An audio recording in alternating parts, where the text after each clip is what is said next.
Algorithms. Oh my God, have you guys heard of this word? Algorithms. Guess what? I had like a pop, I call it a, point of passion. And I had this sort of like download that I want to share with you guys. That's amazing. So when you think of algorithms, I've always heard, people getting upset. Oh my God, they changed the algorithm when they're trying to do advertising or whatever. And something that used to work no longer works. But when you really think about algorithms, and I ask you to do this for yourself, you know what I mean? I went on Google and also AI, and an algorithm is simply a step-by-step set of instructions for solving a problem or performing a task. All right? So now I'm going to share something with you because what if your algorithm is got you put in, if you ever heard anyone say these things or you've said these things, I'm overwhelmed. I'm stuck. I'm frustrated. I'm confused. I don't understand. It's just like you want your life to change. Wouldn't you agree? Please, if you don't, say so. But are you satisfied? Or should I say it the other way? Are you dissatisfied with anything in your current life? See, most people in the world don't know what they want. They just don't know what they want. But boy, do they know what they don't want. And so if thoughts are things, I'm going to take you on a little trip here, and I think you're really going to enjoy it, all right? So an algorithm is basically computer code. And what it is understand the algorithm is created for a company, let's say Facebook, any kind of social media, TikTok. If you were to ask yourself this question, or I ask you this question, what do you think that Facebook's algorithm is really trying to do? Well, it's pretty obvious, people that bought the stock, Mark Zuckerberg, the people that actually went with the company, they're multi billionaires. They're the top wealthiest people ever. So same with TikTok or same with X or any one of these Instagram. So their algorithms are really trained to do a couple of things. Okay, now follow. One is they would love you and other people to stay on their social media platform as long as possible. So they're coding their step-by-step instructions like a recipe. Their number one goal is to get and keep your attention. Some people know what I do for a living, and it's called peak of interest. You want to see people that are interested. So the link to the videos, the words on the videos, everything is programmed, an algorithm to make sure that you stay there. Now, if you're watching certain things or you're liking certain things and hearting up and doing all this stuff, then the algorithm is now becoming personal to you. And what it does is it just starts feeding you the same things. I know every one of you, if you've seen like a funny video or something, or a video that maybe even upset you, maybe it's a video that inspired you, maybe it was a video that really touched you, like America's Got Talent video. You're like, oh my God, this is amazing. Oh wait, is part of the algorithm to actually get you videos that when you see them, that you might like them, you might comment on them, you might share them with other people. Wow. So if you ever notice, you go from one thing to another, or even sometimes, computers are pretty smart. You might say something like I can say to my wife, hey, listen, I really got to fix that sprinkler head, and there's a part of the lawn that's not getting enough water. And then all of a sudden I get all these videos, but while I'm watching the videos, the ads from the videos have to do with sprinklers. I'll get to the point. I hope right now you're with me. You're going, yeah, I totally get this, right? So, back in the day, way back before the internet, yeah. Do you know that our military, governments all over the world, started figuring out at this thing where they could actually do subliminal programming? So instead of talking to your conscious mind, they talk to your subconscious mind. And what they were doing in movies and certain shows and everything is it would take one frame. In fact, you can't see it. It's sort of like some videos they have out there where you got to try to catch the frame and put the puzzle piece, at the right time, And so puzzle pieces are falling apart and you're like clicking and trying to get it to go there, sort of like games, right? Wow. Something else to keep your attention. Anyway, what they used to do is they would just flash on the screen popcorn. And I used to work in a movie theater when I was really young. And so here's what's so crazy. You get these great big giant reels of film, right? And there's 3 projectors up there. And you put, each reel into one of these each 3. And as you're watching the movie, when it gets close to the end of that reel, right? Depending on the length of the film, it would be 2 to 4 big giant reels long. I learned from the guy that runs the projector is he goes, watch in the upper left-hand corner. You'll see this dot just show up. And I go, okay. And he pointed it out to me. And I seen the dot and he goes, okay, that means warm up the projector. So he turns the other projector on because it's already put where it's supposed to be. And he goes, all right, watch for the second dot. Second dot came. He turned the projector on. And then when the next thing happened is this one ran out of film, but the other one already synced where it was. Now, when he showed me that, now every film I ever watched, I go, there it is, there it is, there it is. One of the neat examples I tell people all the time is think of something that you did for yourself that made you unique. Maybe it was a color of a car. Maybe it was like a shirt like this. Maybe it was a tattoo. Maybe it was something that you did to make you unique, right? And then as soon as you do that, you go, oh, there's another red car. There's another red car. There's another red car. I go all over the world and I run into people that I go, wow, nice shirt. Tommy Bahamas, people are like, hey, I'm looking for a unique flowered Tommy Bahama shirt. And I think it was Saving Silva or something. You guys know the movie. But it was like the guy was like going, oh my God, someone kill me because this girl was making him wear a shirt like this. But he was younger. So there was some guy my age. So going back to algorithm, when they would throw up a word like popcorn or soda or pop, and then people would get up and go buy. So most of the money was made and still is from the concession stands.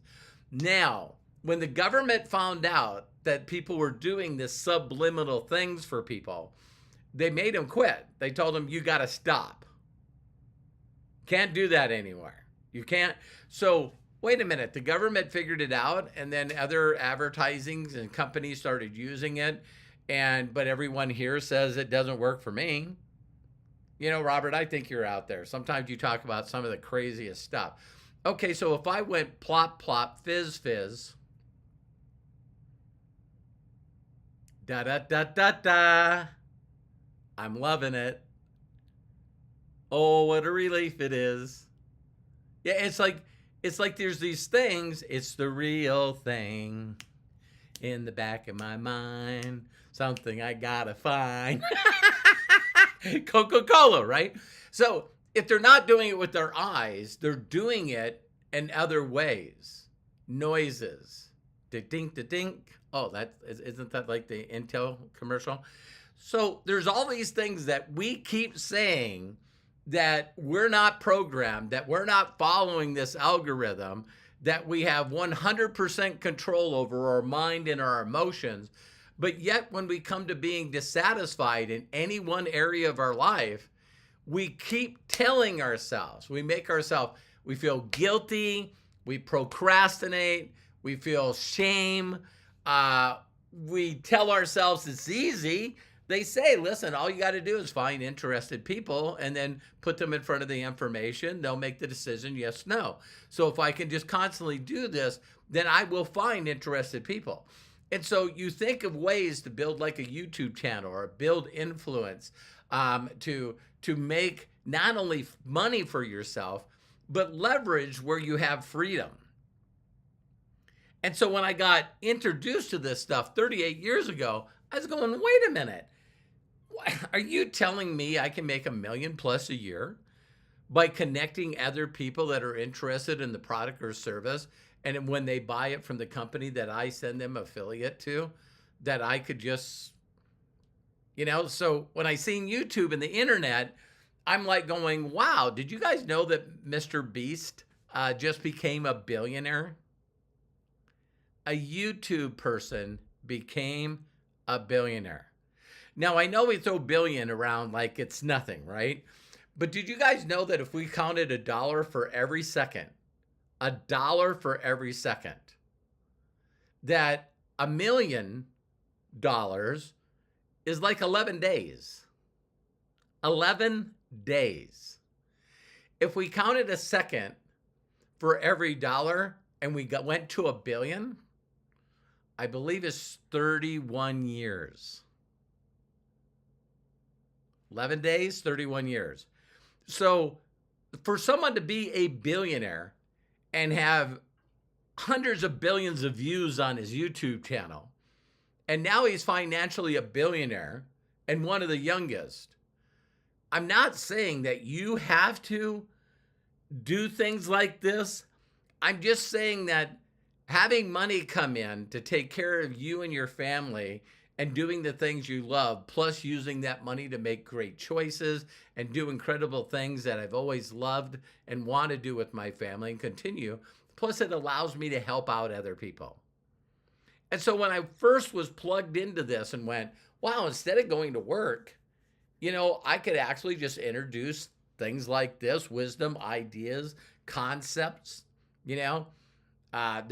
There's a certain thing out there that says if you seek wisdom, you don't need anything else, right? And so that's what I do. And so when I came across this idea, because people keep saying to me, Robert, I'm stuck. Robert, I don't know why I don't do what I'm supposed to do. Robert, I know that I can do it, but then I keep not doing it. Can I give you some interesting thoughts? What if the rest of the world, the billion-dollar industries and companies, are just basically using algorithm recipes step by step to get you to become a consumer and always watch their programming, always stay on their social media? Because the thing that stops you from doing the things that you want to do is procrastination, distraction, complacency, conformity. Don't you know that you should be satisfied? You need to be satisfied with what you have. Why can't you be happy with just who you are? Well, now there's a nature algorithm. Have you ever asked yourself, why do I keep wanting more? Well, because it's the same power and force that's over a flower, over a blade of grass, over a tree, over everything. It's like this whisper, you can have more. You can have more. Instead of saying more, think of it as growth. We weren't put on this planet just to be satisfied. Why not have the best things in life?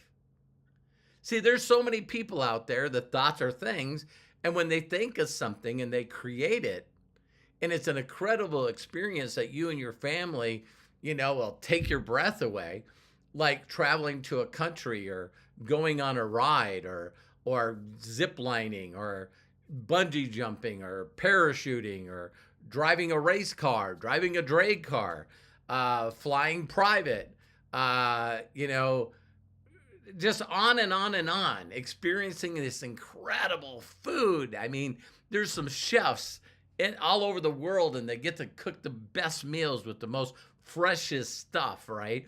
And the taste just explodes. I mean, you eat in some other countries other than the United States, and you're like, man, this is what food's supposed to be like. And I know there's restaurants here in the United States that are that way, but if we've got energy that gives us thought, that allows us to imagine, then why don't you believe that you do deserve a reliable new car? Why don't you deserve to be debt free? Why don't you deserve? There's people all over the world that don't work. Someone explained that to me 38 years ago. Robert, you could have freedom and make millions of dollars and not work. See, the schooling programming, the algorithm in school told me that, the only way that I could be happy and successful is get a good education, and then get more years of education, get more educations, and then get a job, and then work up this corporate ladder. That's happiness. But then I got hurt on my job, and someone installed another algorithm in my mind. See, a lot of things make you feel like you're not worthy, you're not enough, you're not deserving. So what we have is this alternate, like, algorithm that's running from nature with us. Now, at the beginning, we're imagining. You say to a child, Walt Disney imagination. It's like, what do you want to be when you grow up? I want to be an astronaut. I want to be a dancer. I want to be a fireman. It's like your imagination. It's out there. It just can do anything. And then we slowly start getting programming, step-by-step instructions on how to make sure we show up on time. We figure out how to do a really minimal task over and over and over and over and over again. And then we get some break. We call recess. We'll change it later. Just call it a break. And then you get lunch. And then you get another break or recess. And then you go home to work, right? I mean, home after work. Get in public transportation or get your own vehicle and set in rush hour traffic. It's like, wow, what if there's another program? Whether there's another algorithm. So when you ask yourself, wow, as soon as you start thinking of this concept, man, Robert just listened to a guy, did what he did. First programming he wanted me to get out of my mind was, The Greatest Miracle in the World by Og Mandino. He told me I needed to go get this book, because the thing is it's not just being aware that your paradigm and your algorithms are playing against you and they're distracting you, and you just keep going and doing the same thing over and over. You're going, I got to stop getting, I got to just get off this social media. They just got me. I just go from clip to clip to clip to clip. And then you go, okay, I'm not doing that anymore. And then the next thing you know, you're doing it. Just like they call TV programming. TV programming. How many of you could just easily take and say, this is what I'm doing on this time. I eat at this time. After that, we get in front of the programming tube and we do some Netflix, binging. It's like people constantly say to me, Robert, I just can't do this and learn to change my paradigms and my algorithm, maybe create my own algorithm, because I'm too busy. And then they post on social media that, oh my God, we just binged and watched every episode Breaking Bad or whatever. I'm going like, wait a minute, isn't each one of those episodes a half hour or an hour? How many seasons? How many episodes a season? It's like, oh my God, they did that. That's 40 hours. You know what I mean? And hey, by the way, if you're thinking that I'm above the algorithms, I'm not. I am not. What I'm asking you to do is be aware that when you're not doing the things that you want to do, where are the distractions coming from? Where are the direction? Oh my God, the news comes on at this time, and we got to do this, and the show's coming on here, and NFL football. Don't forget about NASCAR. And it's like all these things that are, wait a minute, all these billion-dollar companies are doing programming to build an algorithm to make sure that you watch them. So then they can say they have 3 million viewers, and then they can get advertisers to pay them money. Just put these advertisements in front of you. No, I mean, they wouldn't design the news in a way where, right at the beginning, there's a sound, dun dun. and then you listen to the sound, it's like, whoa. And then right away they hit you with all the teasers, and then they just hit you with teasers, and then they hit you with teasers, and then they'll come on like, they'll come on and say, and the next story we're talking about is this. And it's just a couple of seconds because you're trying to scan through the commercials. And so now you think that's it, and then they catch you with another commercial. Yeah, this can't be happening, right? And so other than that kind of programming, now we got everything telling us that not only do we have distractions, but then we have other things, right? Which is not only distractions, but then we got these little voices in our head that are telling us, you can do that tomorrow. And then we got these little voices in our head that are persuaders. I call them Dinos. You guys don't know about the Flintstones. You got Dinos. I got a bunch of these voices in my head that keep telling me, you don't have to do this right now. You know what? You don't know enough. You don't know enough. And what if you say something wrong? What if you do something wrong? Maybe get another course.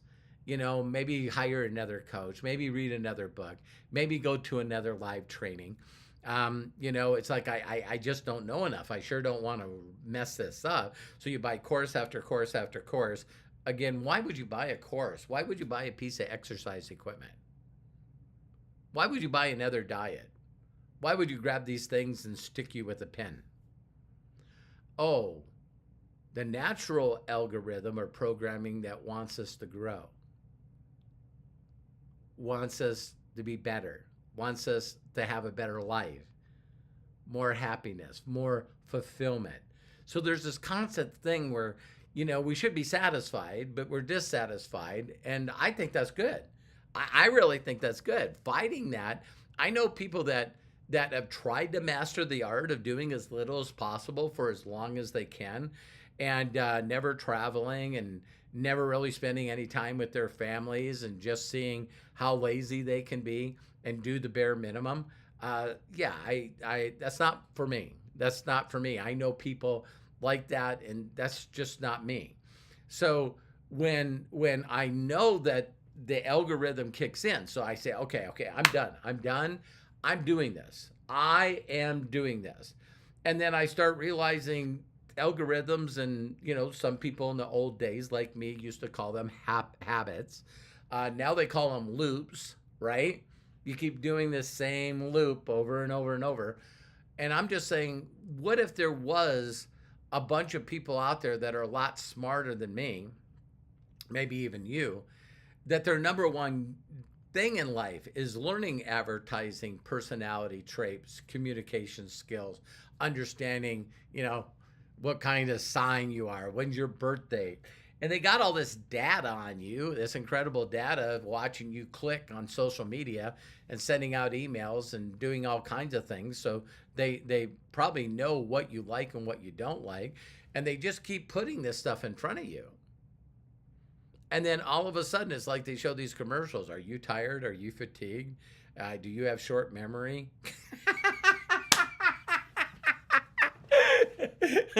Are you always depressed? It's like, we got something for you. No kidding.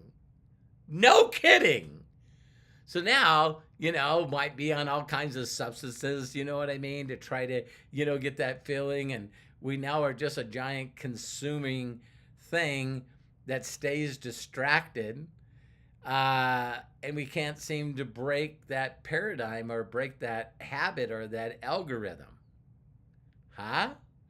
And then here's the last one. So you got distractions, right? Then you got persuasion. And then you got the other one. It's like, geez, there's courses all over the internet about how to be a good persuader. That might not have anything to do with writing, stories, songs, plays, TV series. Hey, product placement, you know, why am I saying all this stuff? What if I just said to you, hey, it's not your fault. It's not your fault if you just don't know that you don't know. See, don't you think it's interesting where they always talk about things that are, it's a mystery. It's a mystery. This is mysterious. We don't know how this happens. What that is, another name for mystery is ignorance. Ignorance is not a bad word. When I first heard it, geez, Robert, you're ignorant. I'm like, I'll kick your ass. That's what I'll do. And so, no, it's ignorance means you don't know that you don't know. So when all of a sudden, someone started sharing this stuff with me, and I was going like, why do I do that stuff? That's crazy. I could do anything. So when you understand the persuasion, then you understand the distractions, right? And that, all these companies are spending every dollar they have to make sure that they get you to do the things that they would like you to do, which is consume content, right? Now there's one other one. So we finally aware of this. We're going, I can't believe I do that. I'm going to stop doing that. I'm going to do something different. Instead of, Netflix or some other streaming service watching hours and hours. What if I, just plugged in and actually, listen to something that's positive? What if I really did do something for 30 minutes that was for me to help me understand that I can create my own algorithm. I can create my own loop. I can create my own imagination. I can constantly be plugging into that same energy that everybody else does, but I can plug into it and imagine something and press my imagination onto this energy. And that's where everything is created. So instead of focusing on just consuming or being competitive, what if I could just focus on being creative? What if I could come up with that kind of concept? And when I heard this stuff, it was like, a light bulb went on. That sounds so much funner. See, a lot of people are not going to believe this when I say this, but do you know it takes more energy to lose than to win? It takes more energy to struggle paycheck to paycheck than not have to worry about money anymore. It's like everything that the world tried to program us, it's really the opposite of what we thought it was. And so the other one is, of course, we're all human beings and we have this thing in our life, it's just a default of fight or flight. And sometimes when we start doing something new, then that part of our brain just goes, oh my God, what if you're not good at this? What if you suck at this? What if you spend all this time doing this and you never get any results? What if this doesn't make you feel good? What if you lose your friends? What are people going to say? And so you got this part of your body that, that is created in you, and it's good to be there. It really is. When you get a little bit of nervous or something, it's like your brain's going, listen, be careful. You don't want to end up getting hurt or getting killed. And so that part of our, instead of fighting, going, listen, bullshit. I see what you're doing. I'm just going to do it anyway. And see, that's when you start changing your habits, your paradigm, your algorithm. And you start taking it away from all the other things that, see, people keep saying all the time that they're in total control of their mind, that they're creative thinkers. If you're a creative thinker and your emotions and your algorithms are not distracting you, persuading you, making you want to go, I can't do this. What if I'm a failure? I'm scared of failing. What? It's like well, what if this something bad happened? No, what if something good happened? What? See, now all of a sudden you got all the ifs and you just keep switching it. And so even me at this age of 63, I'm still finding algorithms that I'm going, wow, Robert, you just keep doing the same stupid stuff. You got to find that algorithm, replace it with something else, and start getting excited about creating something new. I believe and I know that I'll do more in the next 30 years than I did in the past 63. I haven't lived my best life yet. I haven't had my best experiences yet. I haven't got my best connection yet. My fulfillment, my joy. See, I understand that the natural algorithm that I have is to continue to be gooder and gooder. So I don't need to compete against anybody. I can be creative and making myself better, turning this silver plaque into a gold plaque. Instead of having millions of views, billions of views. Instead of, making 12 million, make 21 million. Huh? It's like, if I've done stuff before, why can't I do more stuff? So anyway, I just thought I would put this video out and just call it algorithms and just really get you to do your best to say, wow, what if I'm aware of this stuff, then I can change this stuff. And when the persuader and the Dino comes in that's distracting you, to just say, no, that's not true. That's not true. If other people can do it, I can do it. And so I believe in you. I love you. I appreciate you. We always have incredible videos with the Imaginators. So, instead of figuring out a reason why to make you cry or a vision, a passion, a purpose, I now know without a shadow of a doubt, as I can share with you, how to start imagining a better future for you and your family, because you deserve it. And if no one's giving you permission to be that individual, to do, be, have, and do, we naturally want to expand and be more. And I know you can, because I can. Someone showed me and I can show you. So love and appreciate you. See you in the next video, and bye for now.